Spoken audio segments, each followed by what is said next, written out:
When discussing classical realism, the artist has to understand these important basic shapes: the sphere, the cube, the egg, and the cylinder, because everything in nature is based on either one of these shapes or a combination of these shapes.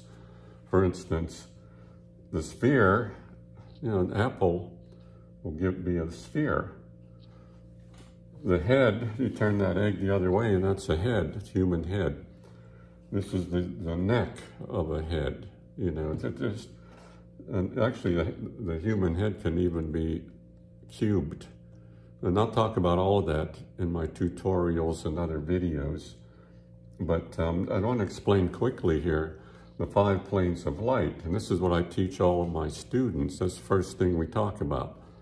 So you have your light, then halftone, and then shadow. Then you have reflected light and highlight. Those are 5 planes.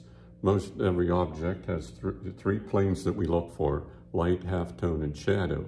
But then we have to throw in the reflected light and the highlight. And you'll see this in the great masters' art. You'll see it in Rembrandt, Rubens, Leonardo, all of them, Raphael. See it, and it's also the same with the egg. And the cube, which is this is different because the lightest light on a cube is here, and then it gets less as you go that way, so it's light to dark.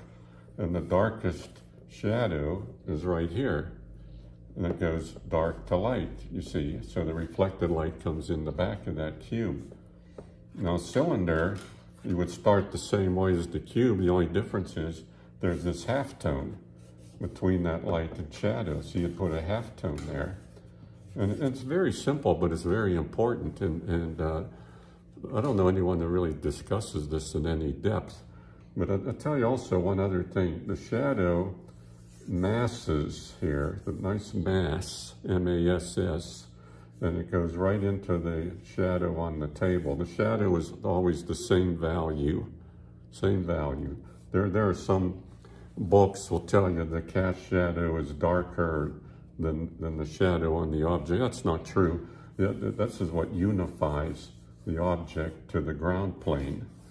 So that's very important.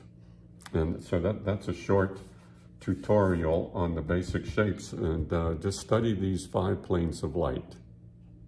Okay. Oops.